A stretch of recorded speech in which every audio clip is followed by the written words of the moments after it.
Mario Morillo.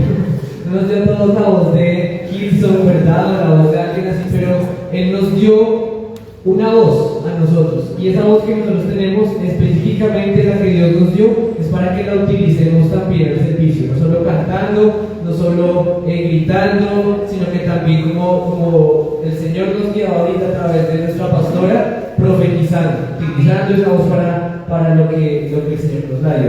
Y bueno,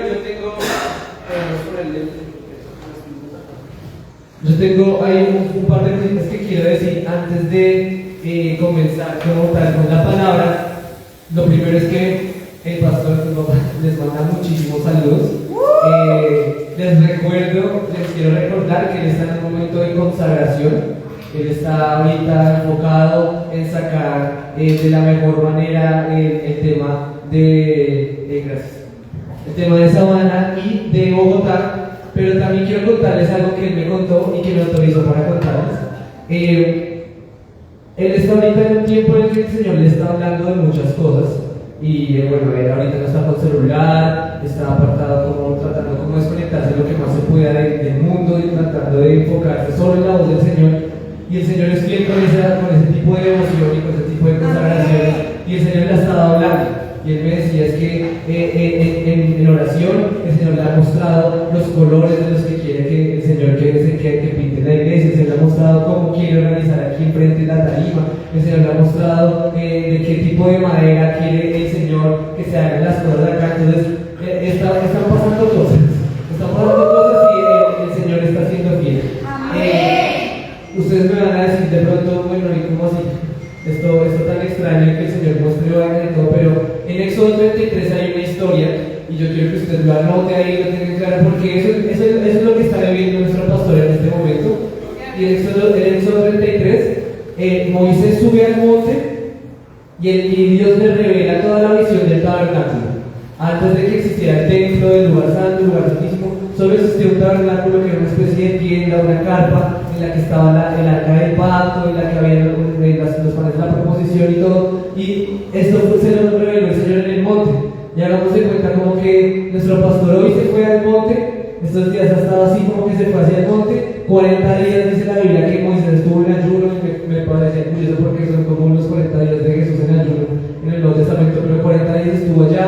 La Biblia dice que desde abajo se veía como una nube, así una tormenta terrible con fuego y todo, pero Moisés estaba ya metido y bueno. Y quiero que tengamos algo muy en cuenta porque ¿qué tenemos que hacer nosotros? ¿Cuál es nuestro papel? Los que se quedaron abajo, había tres tipos de personas. Las personas tipo Josué, las personas tipo los 70, ya les voy a explicar, y el resto del pueblo. Josué dice la palabra que estaba pendiente de Moisés. Y estaba sube y baja, yo imagino que él estaba hablando porque Josué después le dice como mira este pueblo por allá está como saltando y gritando y dice no están adorando. Le dice Moisés es cuando pasaron el becerro de oro y todas estas cosas. Pero Josué estaba ahí, estaba pendiente de lo que necesitaba el pastor. De pronto a los que no tenemos, los que no tienen tanta cercanía con él no pueden estar así como pendientes de lo que se necesite tan directamente, pero esté pendiente de su pastor a través de nosotros, a través de su pastora, esté mirando a ver qué es lo que se necesita, si se necesita algo, esté pendiente de acá en la iglesia. Y le damos la gloria a Dios por los Josué. Amén. Pero dice que habían otros 70 ahí que eran escogidos por Moisés de los príncipes de las tribus de Israel, dice.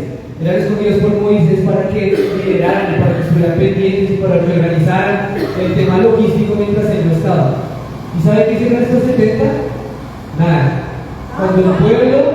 Cuando el pueblo quiso ir a adorar a otros ídolos y se fueron en desorden y en desobediencia y en división, porque por allá Aarón cogió y dijo, sí, hagamos un becerro de oro, los 70 que estaban encargados del orden y de organizar la logística no hicieron nada. Entonces no queremos ser como esos 70, no somos como esos 70, ¿verdad? Nosotros somos como los Josué, ¿amén? Y quiero también, antes de comenzar, la segunda cosa que quería decirles es gracias. Quiero agradecerles a todos por el apoyo y por lo que pudieron aportar, por lo que pudieron hacer, por los que pudieron servir con el tema de la venta de garage. Fue un rotundo éxito y todavía nos quedan un montón de cosas. Me invito a comprarse ahí una prendita, a comprarle a alguien que usted quiera que le ponga en el corazón del Señor. Pero quiero dar un reporte de esto. El pastor me dijo que por favor den un reporte de esto. Hubo 400.000 pesos de ganancia. Y esto para mí es increíble porque yo entré ayer acá.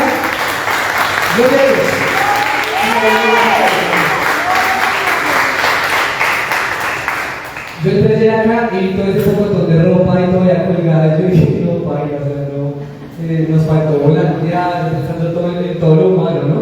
Nos faltó salir, nos faltó hacer, pero el Señor tiene ahí el control de las.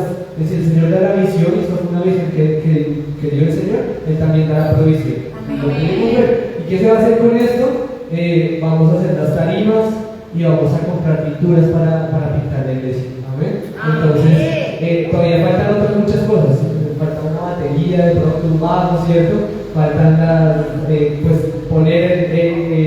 materializar esa visión que el Señor le ha dado al pastor, y él me contaba de las lámparas que él quiere y que el diseño que él quiere, y ya las ha visto y todo. Entonces, por favor, vayan y miren al final la ropa que hay por ahí, las cosas que si desean llevarse algo, para seguir apoyando esto, pues que es protegido. Amén. Y ahora sí comencemos. Como siempre, es un honor poder estar aquí arriba, no solo porque me encanta mi iglesia y la plataforma de mi iglesia me parece genial para predicar, sino porque me encanta mi iglesia, que son ustedes también. Entonces, ustedes son un público increíble, excelente. Entonces, vamos a comenzar. Yo quiero que con esta palabra de usted se anime a algo más, se anime a algo extra. A medida que vayamos hablando, vamos descubriendo, ¿no? El versículo principal, y quiero que esta historia usted sepa dónde está, que usted le pregunte dónde está la historia, usted diga en 1 Reyes 18:43. Ahí está esa historia de la que vamos a hablar hoy. Entonces, por favor, todos nos dirigimos a 1 Reyes 18, versículo 43.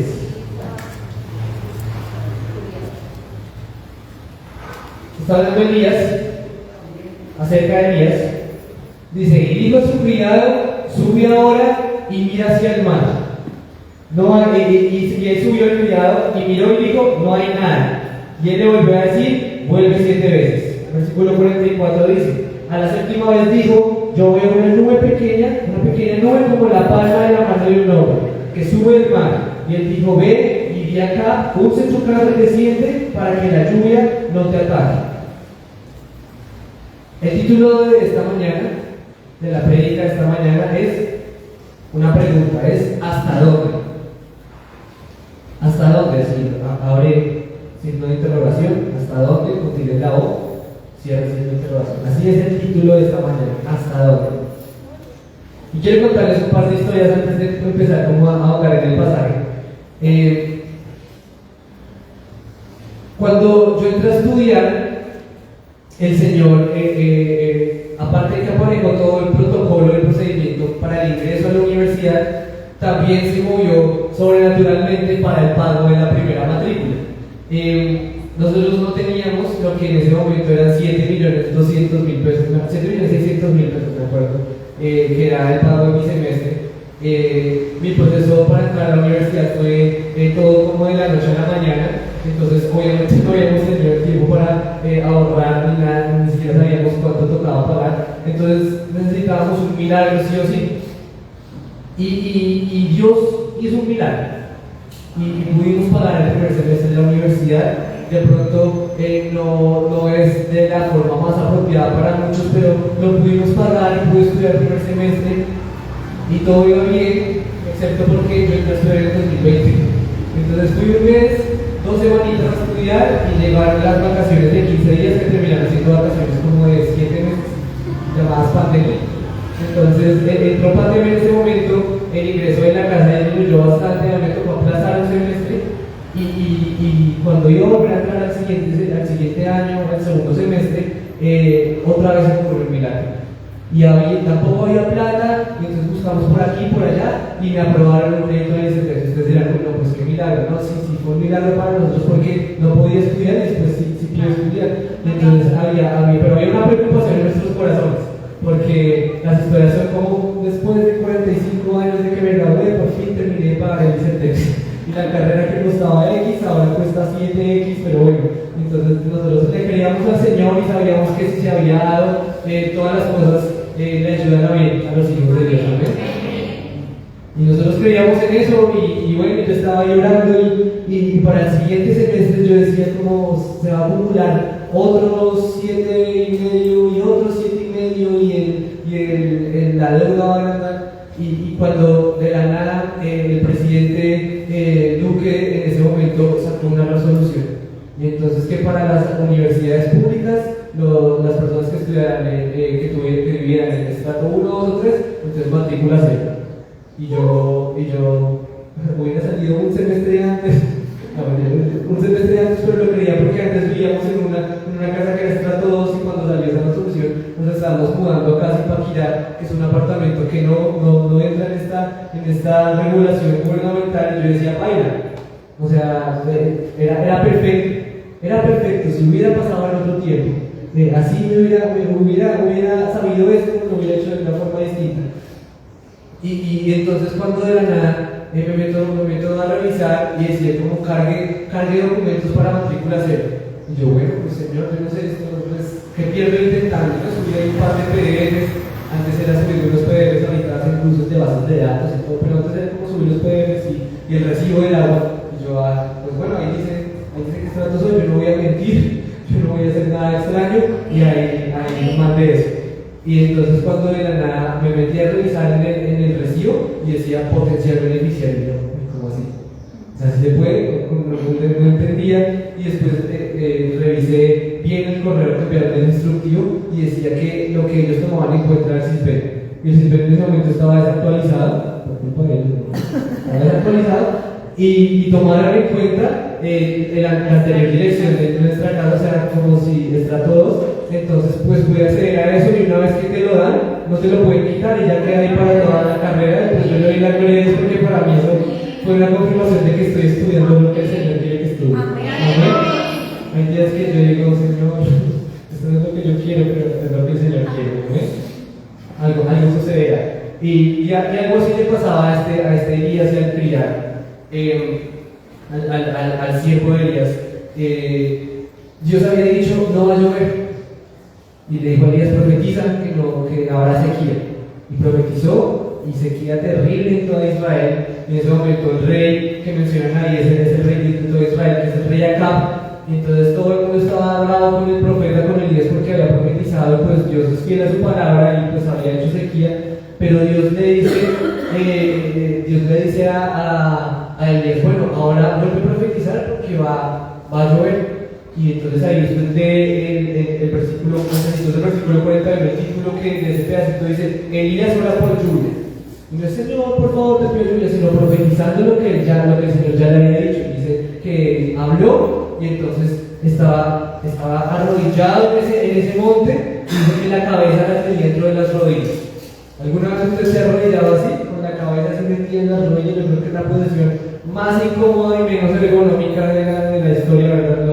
Los estudiosos de hoy no le darían el aprobado a esto, pero ya estaba Elías arrodillado de todo corazón, estaba profetizando y todo, y entonces le dice a su criado, vaya y mire que ve, nada. Y esta versión no me gusta mucho porque dice, vuelve 7 veces, que le digo al criado, vuelve 7 veces, pero en otras versiones, y lo que realmente quería decir acá en el hebreo es que le dijo 7 veces que volviera.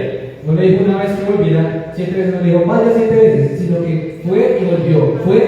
7 veces le tocó decirle a Elías, vaya otra vez y mire, vaya otra vez y mire, vaya otra vez y mire. Hasta que en la última dice que vio una nube como la palma de la mano. Todos levanten su mano derecha o su mano izquierda. Y mírenla, así de grande era la nube que veía el criado. Y dice que iba a haber lluvia, y entonces yo me imagino el criado con su megafete que no veía nada, y después llega a decirle, pues, allá veo una nube como el tamaño de una mano. Y entonces el día se para y dice que listo, vaya y dígale acá que va a llover y que mejor dicho que vaya corriendo ese carro para que no le haga el aguacero. Eso dice. Y entonces yo me imagino el criado como, pues, no, de casa estoy loco porque como que ahora hoy sí va a haber una lluvia. Pero Elías no estaba esperando que pasara Señor, si es tu voluntad que yo haga. No, Elías estaba diciendo, vaya y avíseme cuando se materialice eso que yo ya sé. Me estaba diciendo el criado, vaya y dígame cuando usted vea lo que yo ya estoy viendo. Vaya y dígame cuando es que se va a ver esa nube que yo ya sé porque yo ya sé que va a llover. Y tenemos que hacer una distinción, iglesia, entre la verdad y la realidad. Y esto les digo varias veces a los muchachos en Genoma, que son cosas que normalmente no son la misma. Muchas veces la verdad y la realidad no encajan, son como cosas distintas. Y la verdad es la palabra del Señor. La verdad es Jesucristo. Y el Espíritu Santo es el Espíritu de verdad. Lo que usted sabe que usted es porque la palabra lo dice. Lo que usted sabe que usted tiene porque la palabra lo dice. Lo que usted sabe que usted va a alcanzar porque la palabra lo dice. Esa es la verdad. Y si la palabra dice que usted, que Jesucristo cargó con todas nuestras dolencias y todas nuestras enfermedades, entonces usted no tendría por qué dolerle ni una uña porque se pegó. Porque Jesucristo pagó por todas mis dolencias. Y no dice en las dolencias que me causan las enfermedades, dice que todas mis dolencias. Ahora sí me dolió la cara porque me pegaron un balonazo. Bueno, Jesús también pagó por esa dolencia.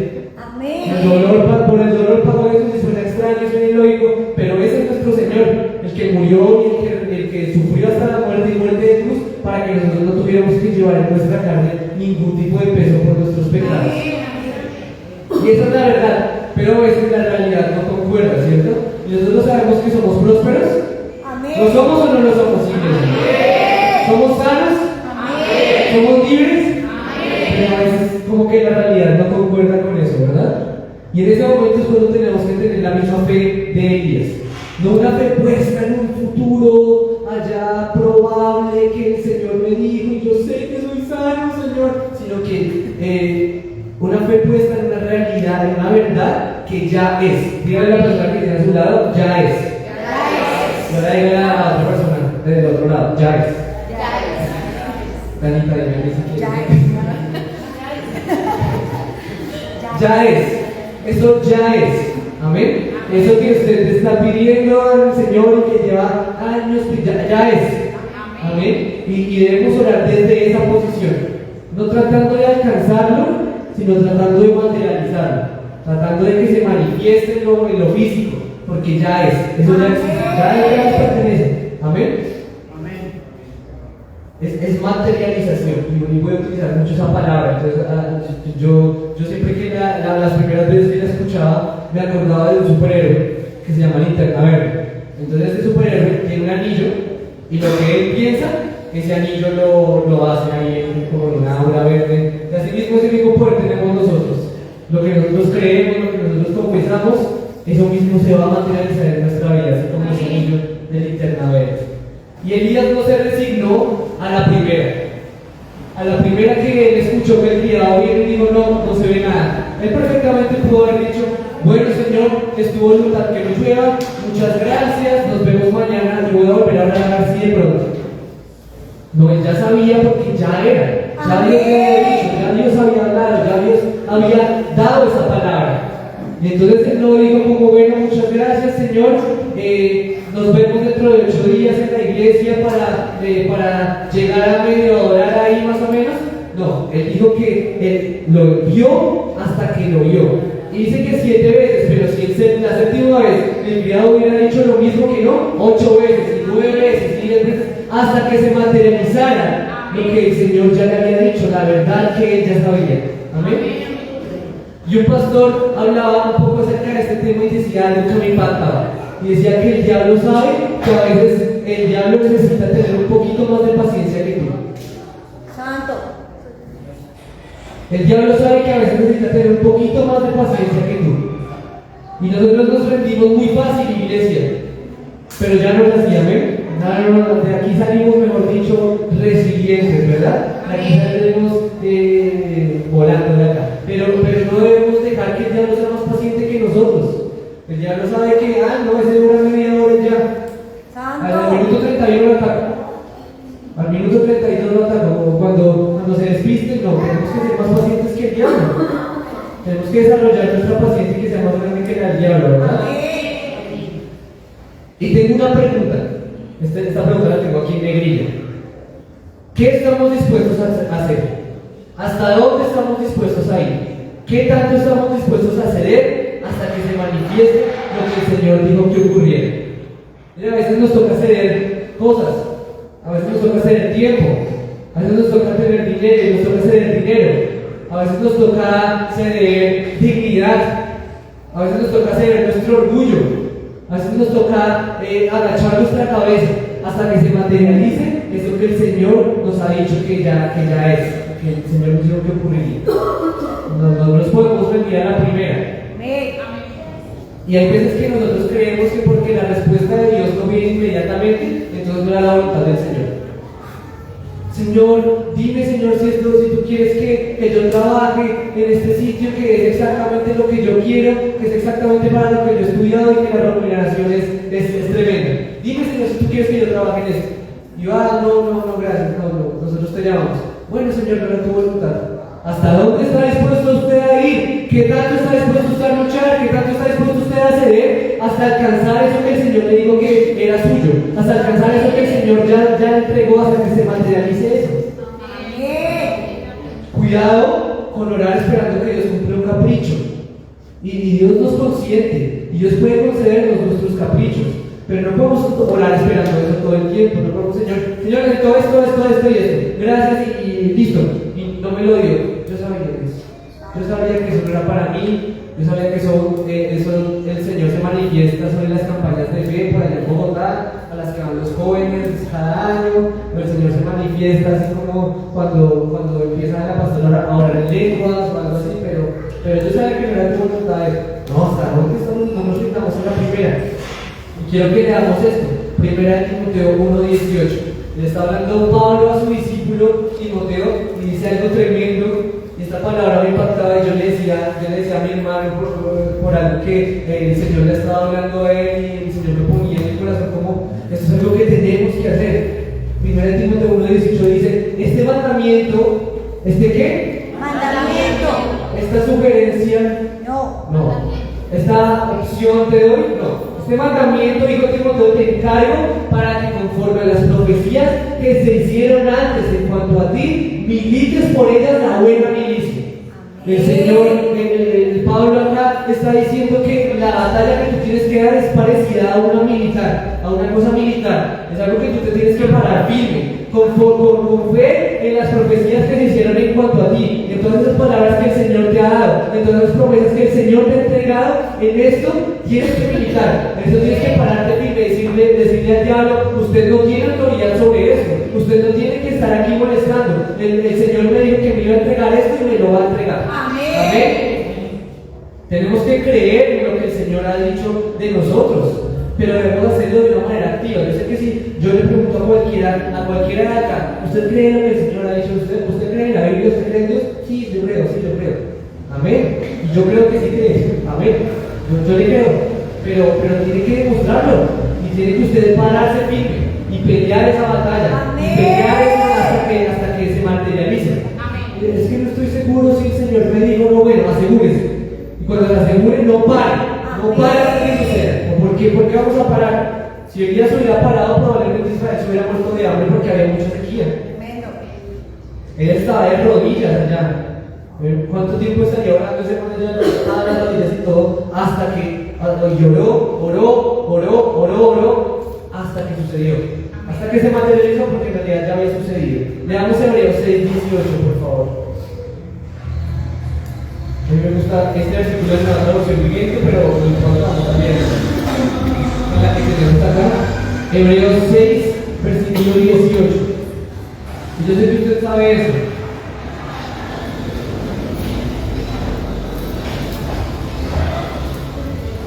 Hebreos 6, 18. Si ya llegaron ahí, ya están en Hebreos 6, 18, iglesia. Y el resto de la iglesia no ha llegado, bueno. Vamos a irlo rápido en su Biblia. Hebreos 6, 18. Dice, para que por dos cosas imputables en las cuales es imposible que Dios mienta, en las cuales es ¿qué? Imposible que Dios mienta. Es imposible que Dios mienta. Si usted cree que Dios te habló algo y luego pasan las cosas al contrario, hay dos opciones. o Dios mintió, o no era Dios. Yo creo que es que no era Dios. Es imposible que Dios mienta. Tengamos un fortísimo consuelo, los que hemos acudido para signos de la esperanza puesta delante de nosotros. Y esto debe ser una palabra que sea como un refrigerio para nuestras vidas, porque podemos estar tranquilos de que Dios no miente.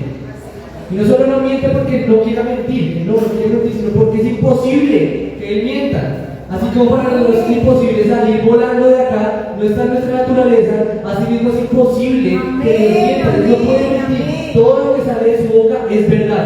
Todo lo que Él habló, todo lo que Él ha prometido, todo lo que está escrito acá es la verdad. Y eso se va a cumplir. Amén. Eso va a cumplirse. Su palabra permanece, pase lo que pase. Y entonces yo estaba escribiendo esto, y entonces me vino un pensamiento a mi mente, un pensamiento yo creo que contrario, una pregunta. Dice, a ver, si es cierto que su palabra permanece para siempre, entonces ¿por qué hay veces que su palabra no se cumple? Porque hay veces que como que vamos haciendo cosas y como que la verdad es inmutable, ¿cierto? O sea, como que sí es inmutable la verdad, pero hay cosas prematuras, hay pobreza, ¿cierto? Hay cosas, yo en un momento de tensión ahí entre Dios y yo ahí tratando de responder esto. Y el Señor me decía, es que nuestra cultura colombiana se acostumbra muy fácil. El colombiano se acomoda, ¿cierto? Es fácil cuando uno llega a un lugar, a un nuevo trabajo. La primera semana, las primeras 2 semanas, de pronto el primer mes, el primer informe es cómo se hace, no sé qué. Y después que uno le coge la maña, acomodaba y que lo saca uno, ¿verdad? Y nosotros ahorita tenemos una persona nueva que está atendiendo el local, los fines de semana el local de perros calientes, y yo le decía a él, esto es de acomodarse, y el señor me recordaba así porque el colombiano es fácil que se acomode, nosotros aprendemos rápido, nosotros le cogemos el tiro rápido, ¿cierto? Pero hay peligro en esto, hay peligro en acomodarse, porque a veces creemos que también hacemos las cosas de Dios, y no es así. Tú de pronto estás en un momento cómodo en tu vida espiritual, pero esto debería ser un indicador de que hay falta. De que si no estás peleando una cosa que es como una milicia, hay como cosas que no estás creyendo, o hay como cosas que todavía no se han materializado en tu vida, que yo sé que Dios ha prometido y que no veo todavía a la gente aquí llegando en la camioneta, en camionetas enormes, y no estamos soñando tranquilo. Pero hay cosas que todavía nos falta escuchar. Y no podemos acomodarnos, porque normalmente esperamos que Jesús, que es el autor de nuestra fe, o sea, el que nos da la palabra, el que nos da la promesa, y que es el consumador de nuestra fe, como dice Hebreos 12, que es el autor y el consumador de nuestra fe, o sea, que es también el que cumple la promesa, que nos la da y que nos la cumpla, también crea por nosotros. A veces esperamos que también crea por nosotros, que aparte de ser el autor y el consumador de nuestra fe, sea el creador de nuestra fe, o el poseedor de nuestra fe. No. Es el autor y el consumador de nuestra fe. La Biblia dice que se nos puede dar una medida de a cada uno de nosotros. A ti, en tu posición, en tu situación en la que estás, como esa persona, el rol que cumples en tu casa, en tu familia, tú tienes una fe hecha a la medida. Una fe hecha a la medida para que pelees eso que Dios te ha dado. Para que vayas y ores y hables hasta que se materialice eso que el Señor te ha dado. El Señor no va a creer por nosotros. Jesús no va a creer por nosotros. Él ya dio la palabra y Él ya la cumplió. Es nuestra responsabilidad creer y hacer lo necesario para que estas cosas que ya son se materialicen. Díganle a la persona que tiene a su lado, ya es. Jesús ya hizo todo. Nos toca recibirlo a nosotros, amén. Y entonces yo le decía, listo, amén. Amén, Señor. Esta palabra está tremenda, la fe es lo más chévere del mundo porque es como que yo te doy fe, tú me entregas las cosas chéveres, gloria a Dios. Me decía como, pero ¿en qué está puesta tu fe? Y yo, no, pues en ti, Dios. Pues sí, nuestra fe está puesta en Dios, pero ¿qué significa que nuestra fe esté puesta en Dios? ¿Significa que si no pasa algo, entonces Dios nos falló? Porque nuestra fe está puesta en Dios. Y si nuestra fe no funciona, entonces significa que Dios nos falló. Yo decía, no, Señor, no se te ocurre. Y no le explica el Espíritu Santo, ¿cierto? No le explica a Dios, le dice, Dios te explica. A ver, la fe significa, y traté como de decirle al Señor, y el Señor me dijo, no, hay que tener la fe puesta en algo claro, y en algo conciso, en algo preciso. Y eso es el poder de Dios. Primera de Corintios 2:5.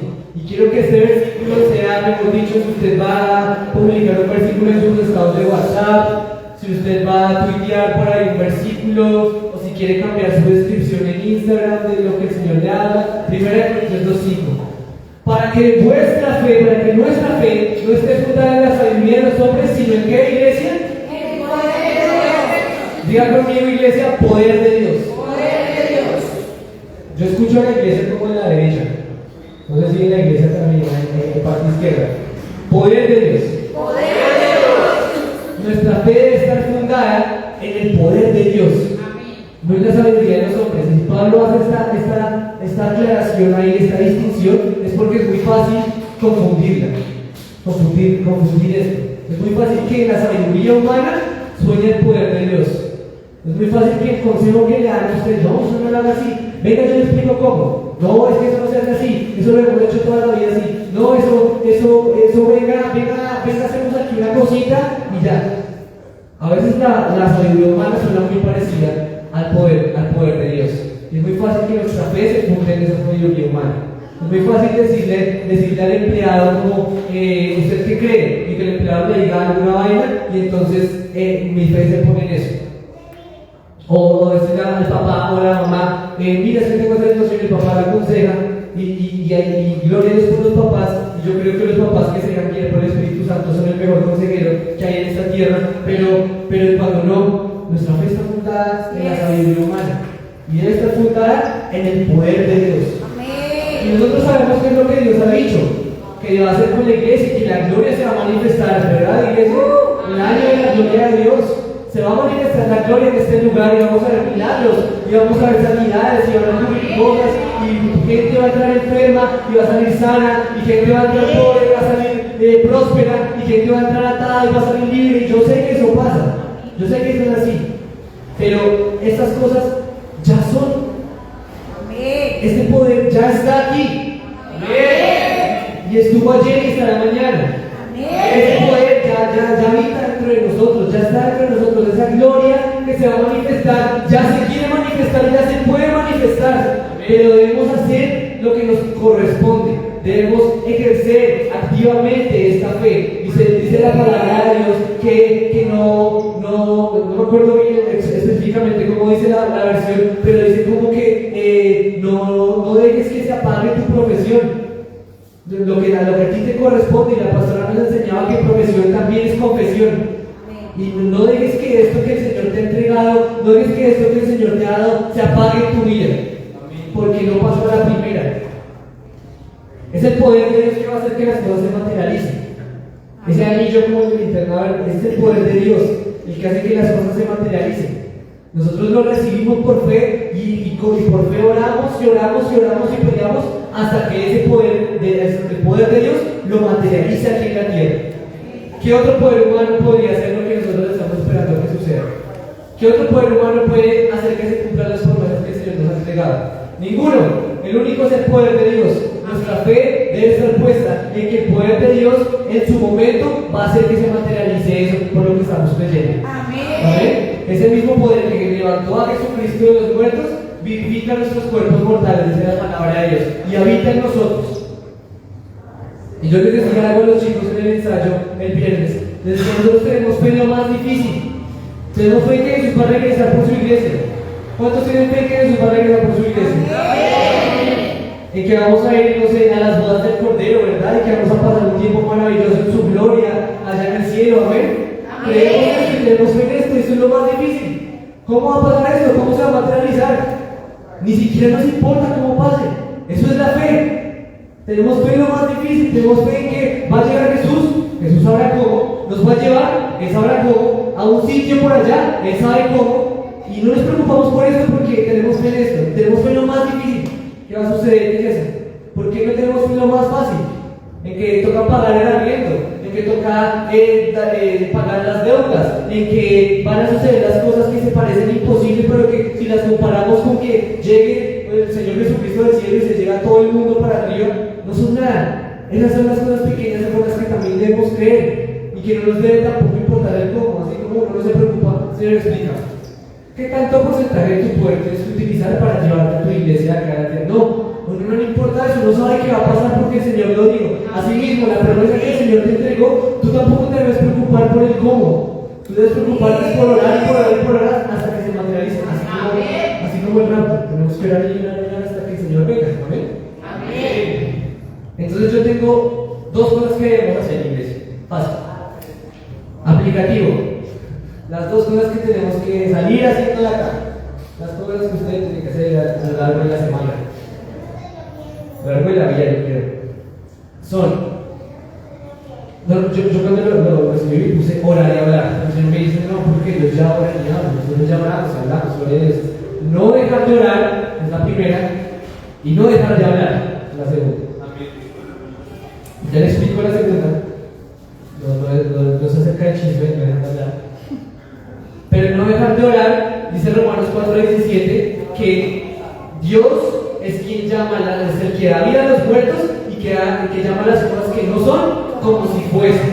Amén. En sus momentos de oración, en sus momentos de intimidad con el Padre, allá en el secreto, donde nadie más le va a escuchar las cosas que usted ora al Señor, usted tiene que llamar las cosas que no son como si fuesen. Y eso es lo que está haciendo nuestro pastor. Y la fe imagina. En esta parte de otras versiones que dicen que imagina las cosas que no son como si ya existiesen. Y debemos utilizar nuestra imaginación para ver en el espíritu eso que sabemos que nos pertenece. Y esto suena a que uno se vuelve loco, o suena a que uno está por allá en modo esquizofrenia, por allá imaginando cosas que no existen. No, pero la palabra de Dios nos insta a esto.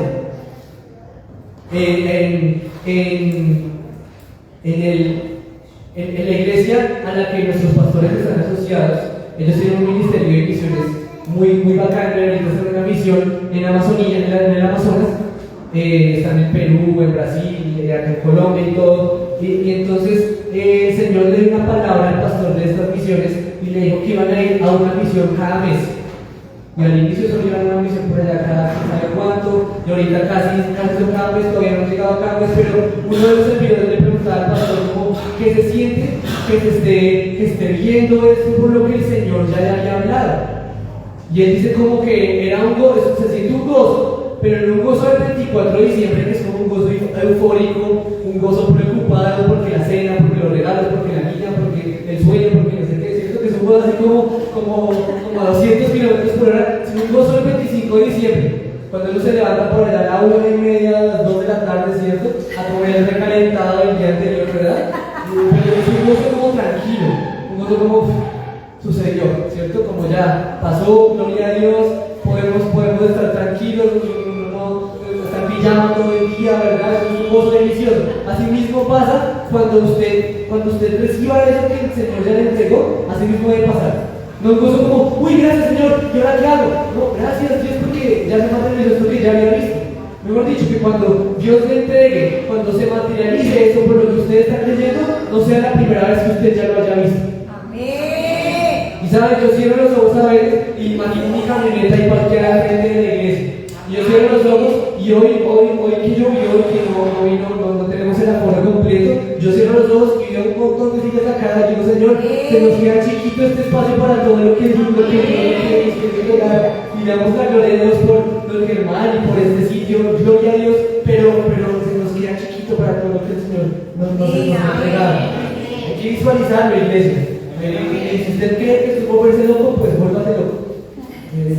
La Biblia dice que entonces usted se vuelve loco. Prefiero ser un loco que recibe las promesas del Señor que ser un cuerdo que vive en pobreza toda la vida.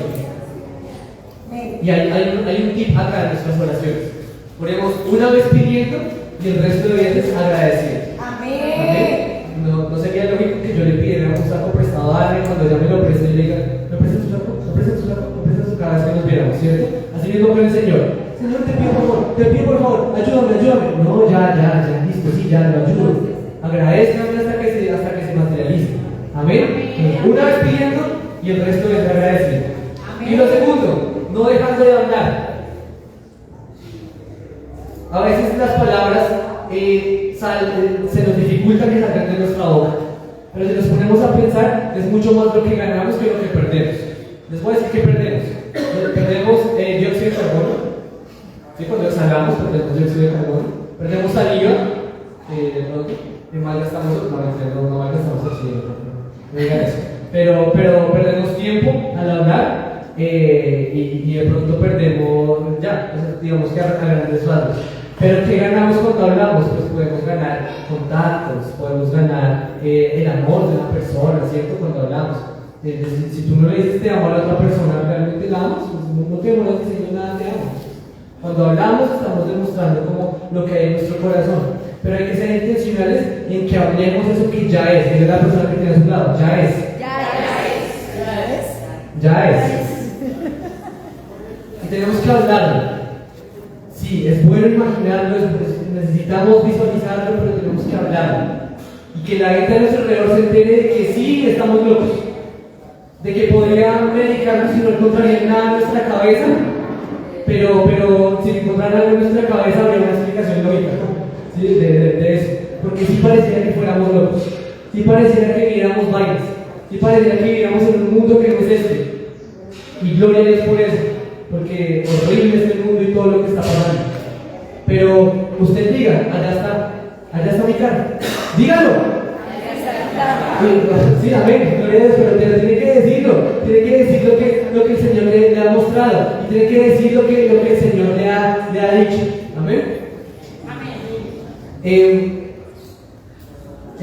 Mi hijo va a estudiar en la mejor universidad del país.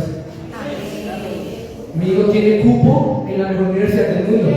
¿Por qué no? Mi hijo es el mejor ingeniero de su generación. Mi hijo, ¿sí? Usted tiene que hablarlo. Y es de profecía, sí, de pronto para un futuro, pero es declarando algo que ya es, que ya existe en el presente. La profecía habla de lo que ya es para que se materialice de pronto en el futuro, pero que ya es. Amén. Mi hijo ya es libre, mi hijo ya es sano. Yo ya soy sano, yo ya soy libre. ¿Hasta dónde estás dispuesto a ir? ¿Hasta dónde estás dispuesto a renunciar a tu dignidad en tu trabajo diciendo las cosas que ya son? ¿Hasta dónde estás dispuesto a renunciar a tu orgullo con tus amigos diciendo las cosas que ya son? Uy, no, pero eso es lo que está dando. No, a mí no. A mí no me da. Yo creo que le está dando el mundo, pero a mí no. Uy, pero es que los niños de ahora, uy, esos son como más malcriados por TikTok y por no. Mis hijos no. Mis hijos no son así. Pero es que es imposible. Bueno, sí, yo le creo a un Dios de imposibles. ¿Y qué? Así es mi vida. Yo no pertenezco a las estadísticas generales. Amén. Es que desde que usted está yendo a ese sitio, le empezó a ir peor. Desde que usted empezó a ir a la iglesia, no es así. Desde que desde que el Señor me empezó a entregar palabras, las promesas empezaron a ser realidad en mi vida. Amén. El mayor vive en mí. De la vida, que es mayor el que está en mí que el que está en mí. El mayor vive en mí. Hay que creernos esto y no dejemos que la duda se apodere de nuestros pensamientos. Hay una historia que me encanta, no me acuerdo del versículo, ya me van a ayudar a buscar el versículo para que usted me crea. Pero hay una historia que me encanta, es que todos la sabemos, es la historia de la fe de los amigos del paralítico, ¿cierto? Y la contamos porque rodéese de buenas personas que impulsen su vida de fe. Gloria a Dios por la iglesia. Amén, porque es bueno habitar las semanas juntos en armonía. Y estos amigos iban con un paralítico y entonces rompieron el techo donde estaba Jesús. Y Jesús dijo que por la fe de los amigos, y por la fe del Padre, entonces la peleando, y los fariseos estaban bravos, ¿cierto? Es una historia súper bacana de los que se han visto de Chosen, también la han visto ahí materializada un poquito, ¿cierto? Pero cuando el Señor me decía esto, me explicaba una cosa y me decía como había un plan A de los amigos, era llevar a su amigo, ahí el paralítico, y que pasaran por el medio, que la gente se apartara, que hicieran un camino de flores, y el Señor le dijera al paralítico, oh paralítico, ven ante mí, y se lo levantara ahí, y se un caminito y se salía corriendo, y entonces algo que no podías hacer, y entonces salía corriendo y saltaba, ¿cierto? Pero no pasó, no fue así, su plan A no fue así, no le sirvió el plan A. Llegaron y lo que creían no pasó. Todo el mundo estaba ahí cerrado, un mundo de gente, todas intencionadas porque los fariseos estaban diciendo vainas a Jesús. Y la vida no era más sanidad en ese momento, entonces había un montón de enfermos ahí que no querían ni siquiera hablar por miedo a los fariseos y esos amigos dijeron, no, suerte, o sea, ¿hasta dónde estamos dispuestos a ir por la sanidad de nuestro amigo? ¿Hasta dónde estás dispuesto a ir por la liberación de tu hijo? ¿Hasta dónde estás dispuesto a ir? ¿Qué tanto estás dispuesto a hacer? Y esta gente se abrió camino hasta el techo del sitio, y cuando vieron que no había techo abierto, que no había un segundo piso, pues rompieron esa vaina. Me imagino que consiguieron unas sogas, porque no es como que estaban preparados para romper el techo, sino que consiguieron unas sogas, las amarraron, vieron que no le hicieron mucho daño ahí al paralítico, porque no se cómo lo amarraron tampoco, y lo bajaron ahí hasta ver ese milagro materializado. Y ellos estuvieron dispuestos a ceder de pronto que los expulsaran de las sinagogas, porque ahí estaban los líderes de las sinagogas, que eran los fariseos. Estuvieron dispuestos a ceder porque de pronto ahí había incluso familiares. Estaban dispuestos a renunciar a que su familia entrara a las sinagogas porque ese milagro sucediera. ¿Tú estás dispuesto a que te rechace el mundo?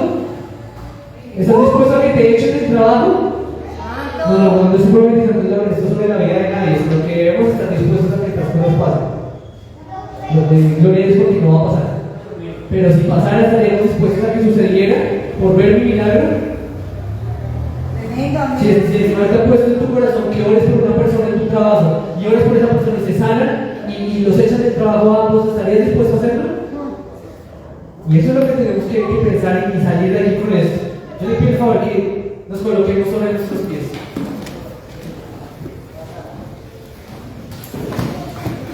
Por serio, como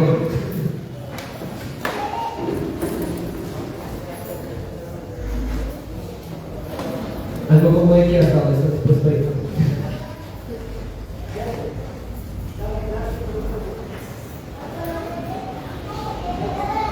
Y vamos a orar desde nuestra posición de victoria. Si hay algo que usted todavía no le ha pedido a Dios en su vida, pídaselo en este momento. Pero lo que usted ya le ha pedido al Señor, vamos a agradecerlo porque ya es. Mira a la persona que tiene a su lado y dígale, ya es. Eso que le pediste al Señor, ya es. Eso que el Señor te prometió, ya es. Vamos a orar agradeciéndole al Señor. Amén. El gozo a veces se manifiesta como saltando, gritando, pero a veces uno le da tanto como agradecimiento al Señor que hasta le da como ganas de llorar a uno todo por lo que el Señor ya hizo. Y así que vamos a cerrar nuestros ojos y mientras suena el piano, vamos a dar las gracias al Señor. Señor, gracias, Padre. Gracias, Señor, porque tú ya nos sanaste, Señor. Gracias, Padre, porque tú ya nos liberaste, Señor. Gracias, Padre, porque ya, Señor, ya tenemos eso que tú nos has prometido, Señor. No sé por qué el Señor lo ha puesto a hablar tanto sobre los hijos en esta mañana, pero gracias, Padre, porque ese hijo mío, Señor, ya es, Señor, lo que tú dices que es, Señor. Gracias, Padre, porque ese hijo mío, Señor, ya estudia, Señor, en el mejor lugar, Señor. Gracias porque ese hijo mío, Señor, ya te sirve, Señor, a ti de la mejor manera, Padre. Gracias, Señor, Padre. Gracias por eso que tú ya nos entregaste a nosotros, Señor.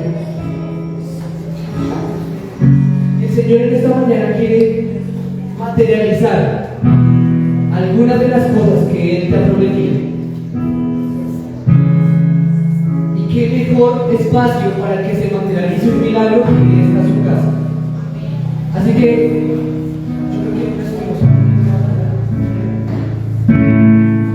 yo quiero que usted empiece en este momento a orar de manera militante sobre esta palabra que el Señor le ha dado. Y si usted no sabe cómo orar, ore en lenguas, pero hasta que no suceda algo, no nos vamos a ir de este lugar. Hasta que el Señor no materialice algo en este lugar, no nos vamos a dejar llorar, no vamos a dejar de clamar.